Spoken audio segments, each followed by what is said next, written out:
স্রোতের গুলির আকার খবরটা এবার নিউজ মিডিয়াতে ছড়িয়ে পড়া মাত্রই রাই শুনতে পেয়ে গেল। হ্যাঁ বন্ধুরা, ভিডিওতে লাইক দিতে দিতে থাকুন। যে মুহূর্তে কিনা রাইকে হসপিটাল থেকে ডিসচার্জ করিয়ে বাড়িতে আনা মাত্রই যখন অনির্বাণ বলতে থাকে যে রাই এবার তুমি অন্তত একটু রেস্ট নাও, আর কোনো রকম কোনো চিন্তাভাবনা কারোকে নিয়ে তুমি করার একদম চেষ্টা করবে না, আর উত্তেজিত হবে না, ঠিক আছে?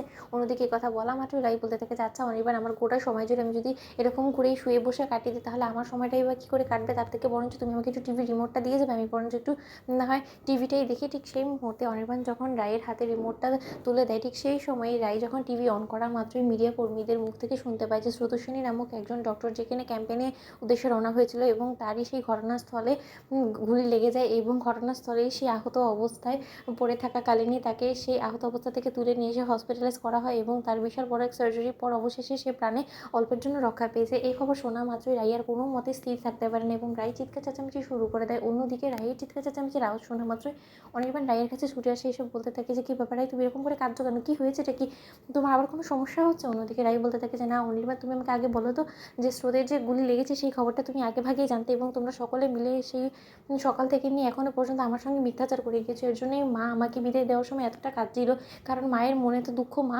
আমার কাছ থেকে লুকোনোর চেষ্টা করছিল। তার দুটো মেয়ে মৃত্যুর সঙ্গে পাঞ্জা লড়ে অবশেষে প্রাণে ফিরে এসেছে, এটার জন্যই মা কোনো মতে নিজের ইমোশনসগুলো লুকিয়ে রাখতে পারিনি, তার জন্যই কাঁদতে শুরু করে দিয়েছিল এবং তোমরা আমাকে শুধু শুধু আমার কাছ থেকে সকল কিছুটা লুকানোর জন্য এরকম মিথ্যাচার করলে। তাই তো কেন করলো অনির্বাণ আমাকে বলো তো? আমার কি জানার অধিকার নেই যে আমার বোনের এত বড় একটা দুর্ঘটনা ঘটেছে সেই সম্পর্কে?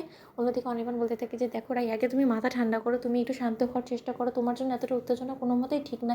আর তার থেকেও বড় কথা, আমরা এই ঘটনাটা যখন শুনেছি তখন তোমাকে কোনোভাবে এই ঘটনাটা আমরা বলতে এই কারণে পারিনি কারণ তুমি সেই অবস্থাতেই ছিলে না, তুমি তখন রীতিমতো মৃত্যুর সঙ্গে পাঞ্জা লড়ছিলে। তোমার মনে আছে যখন কিনা তুমি অচেতন অবস্থায় পড়েছিলে এবং তোমার অনেকটা ব্লিডিং হচ্ছিল, ঠিক সেই সময়কার ঘটনা এটা।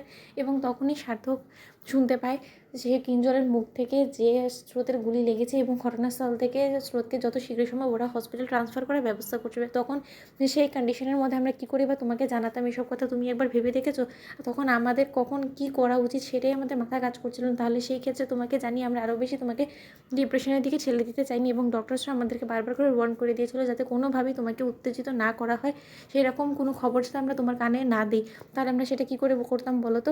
অন্যদিকে রাই বলতে থাকে যে না অনির্বাণ, এরকম করে তুমি আমাকে মিথ্যে আশ্বাস দিয়ে কোনো মতে আমাকে ঠান্ডা করাতে পারবে না, তাই যে করে হোক না কেন আমাকে শান্ত করতে হলে তুমি প্লিজ আমাকে স্রোতের কাছে নিয়ে যাও। আমি একবার স্রোতকে নিজের চোখে দেখে নিই, আমি শান্ত হয়ে যাবো, আমি আর বিন্দুমাত্র দুশ্চিন্তা করবো না, আই প্রমিস। কি কারণ স্রোত যখন আমার কাছে আসতে পারবে না আমি তো অন্তত তোর কাছে যেতে পারি, আমার স্রোত কোথায় আছে বলো?